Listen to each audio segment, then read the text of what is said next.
हरिओम. आज बुधवार 21 जानेवारी 2026. सद्गुरू ब्रह्मचैतन्य गोंदवलेकर महाराज यांच्या प्रवचनाचा आजचा हा भाग. नामाचा अनुभव. नामाचा अनुभव कोणता? नामाचा अनुभव नामा व्यतिरिक्त दुसऱ्या कशात पाहू नये. म्हणजे नामापासून दुसरं काही मिळवायचं आहे ही कल्पनाच नसावी. नाम मुखी येतं, हाच नामाचा अनुभव. ज्या प्रमाणात आपल्या हातून नामस्मरण घडलं त्या प्रमाणात आपल्याला नामाचा अनुभव आला असं समजावं. अखंड नामस्मरण टिकलं की पुरा अनुभव आला. नामस्मरण करता करता चित्त एकाग्र होतं. देहबुद्धी विसरून नाम घेणं हेच निर्गुण होणं आहे. मी कोण आहे हे कसं ओळखावं? मी कोण आहे हे ओळखायला जडाने म्हणजे वाचनेच नाम घेण्यास सुरुवात करावी आणि ते अखंड घेण्याचा प्रयत्न करावा. मग ते मनाने आतल्यात होऊ लागते. पहिल्यानेच आपल्या प्रयत्नाने मनाला नामाचं वळण लावण्याचा नादी लागू नये, कारण ते फारच अवघड आहे. नाम घेता घेता देहाचा विसर पडल्यावर मी कोण आणि देव कोण हे आपोआप कळेल. भगवंताच्या नामाचा नाद लागला तर दुःखाची जाणीव कमी होते.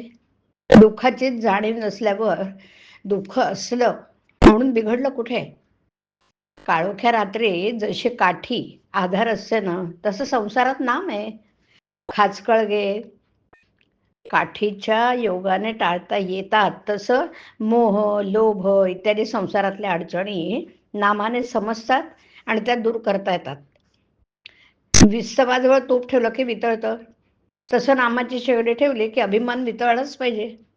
हाच नामाचा अनुभव आहे. पण लोक नामाबद्दल ऐकूनच घेत नाहीत. जर कोणी ऐकून घेतलं तर ते बिंबवून घेत नाहीत, त्याचं मनन करत नाहीत. मनन करून ज्यांना ते पटलंय ते पटलं असूनही नाम घेत नाहीत. अडचणी असल्या तरी नाम घेता येतं बरं का.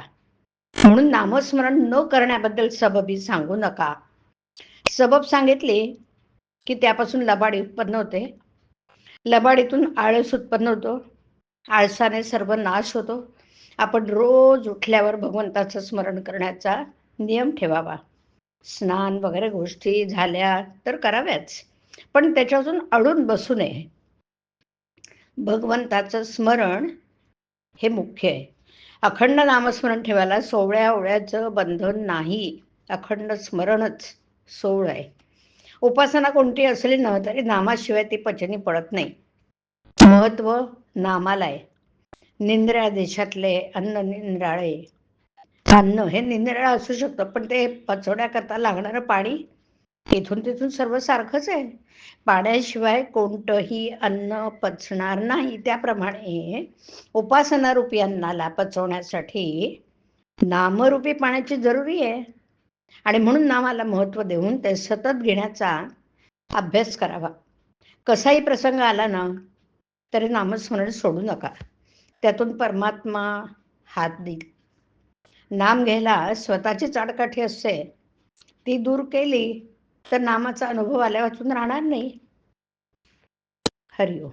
हरिओम तत्सत. हरिओम.